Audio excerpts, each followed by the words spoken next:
স্নেহের সকল ছাত্রছাত্রীকে আমাদের ইউটিউব চ্যানেলে আন্তরিকভাবে অভিনন্দন জানাই। ক্লাস 11 এর পরীক্ষা আসন্ন, আর এই পরীক্ষাকে কেন্দ্র করে আমাদের ইউটিউব চ্যানেল তোমাদের জন্য একগুচ্ছ আয়োজন রেখেছে। পুরো আমরা প্রত্যেকটা চ্যাপ্টার একদম তোমাদেরকে সাজেস্টিভ আমরা আলোচনা করে দেবো। প্রত্যেকটা চ্যাপ্টারের সাজেস্টিভ প্রশ্ন উত্তর তোমরা পাবে, টেক্সচুয়াল গ্রামার তোমরা পাবে, সেই সঙ্গে তোমরা পুরো বিষয়ের একটা কোশ্চেন কি ধরনের হয় সেরকম বেশ কিছু প্রশ্ন নিয়ে তোমাদের সঙ্গে একদম ডিরেক্ট সেট নিয়ে তোমাদের সঙ্গে আলোচনা করা হবে। লক্ষ্য করে দেখো, আজকের ভিডিওটাতে আমি মূলত তোমাদের সঙ্গে আলোচনা করব what you have to read from poem, অর্থাৎ পোয়েম থেকে কি কি প্রশ্ন তোমাকে পড়তে হবে, কোন কোন জায়গাগুলো পড়তে হবে, কিভাবে পোয়েমটাকে প্রস্তুত করতে হবে। নাম্বার 1 আমি বলবো তোমাকে পোয়েম এবং পোয়েট্রি, পোয়েম এবং হচ্ছে পোয়েট। দেখো, কবি এবং কবিতার নাম তোমাকে ভালো করে পড়তে হবে। হয়তো একটা লাইন তোমার তুলে দিতে পারে, দিয়ে বলতে পারে from where does the line, from where has the line taken, এরকম করে বলতে পারে। তাহলে কবি এবং কবিতার নাম মাস্ট তোমাকে পড়তে হচ্ছে। 2 নম্বরে গিয়ে বলবো ওই কবিতাটার টাইপটা কি তোমাকে ভালো করে পড়তে হবে। যেমন ধরো সেকেন্ড কামিং কবিতাটা, the type, the second coming is a বা অ্যান, 4টে অপশন দেওয়া থাকবে কি ধরনের কবিতা। 3 নম্বর কি কি পড়তে হবে, পাবলিকেশন ডেট। দেখো, পাবলিকেশন ডেট মানে এটা কবে পাবলিশ হয়েছিল দিতে পারে, তবে এটা তোমরা দেখে রাখবে।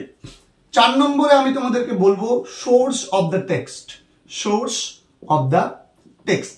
এই টেক্সটার সোর্সটা কি, কোথায় থেকে নেওয়া হয়েছে সোর্সটা, তার কোনো অরিজিনাল টাইটেল থাকলে সেই অরিজিনাল টাইটেল তোমাকে পড়তে হবে। মূলত এই জায়গাগুলো পড়তে হবে। 5 নম্বর হচ্ছে theme of the poem, theme of the poem, পোয়েমের থিম কি সেটা তোমাকে ভালো করে পড়তে হবে। এই জায়গাটা বলে দিলাম। এই জায়গাগুলো অবশ্যই অবশ্যই তোমাকে রেডি করতে হবে।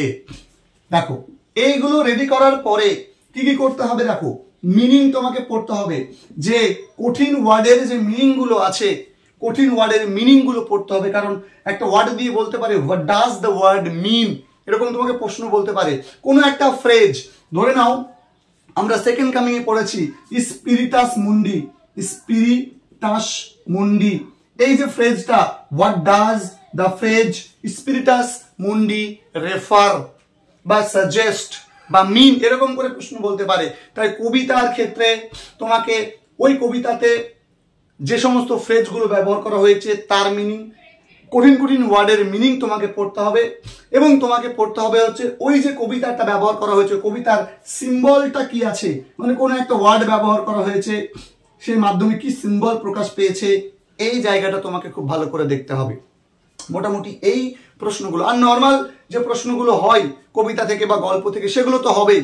তো এই ধরনের প্রশ্নগুলো অবশ্যই অবশ্যই পড়ে যাও, নচেত কিন্তু পরীক্ষার হলে এই হয়তো পাবলিকেশন ডেট দিয়ে দিল বা সোর্স অফ দ্য টেক্সট দিয়ে দিল বা কবিতার নাম দিয়ে দিল, তুমি হয়তো পারলে না, তখন আফসোস হবে। তাই আফসোসের থেকে এখন থেকে প্রিপারেশন নিয়ে রাখো, নিজেকে প্রস্তুত করে রাখো, যাতে পরীক্ষাতে গিয়ে এই বিষয়গুলো তোমার বুঝতে সুবিধা হয়। আর কিভাবে পরীক্ষায় বিভিন্ন বিষয়ে উত্তর করতে হবে, কি ধরনের প্রশ্ন, কি টাইপের প্রশ্ন তোমাদের পরীক্ষায় আসবে এবং কোন টাইপটা কিভাবে বুঝতে হবে, কিভাবে আনসার করতে হবে, সেই বিষয় নিয়ে আমরা তোমাদের জন্য সেপারেট 2টো ভিডিও প্রোভাইড করে দেবো। সেই ভিডিওগুলো তোমাদের প্রত্যেককে দেখার আমন্ত্রণ রইল।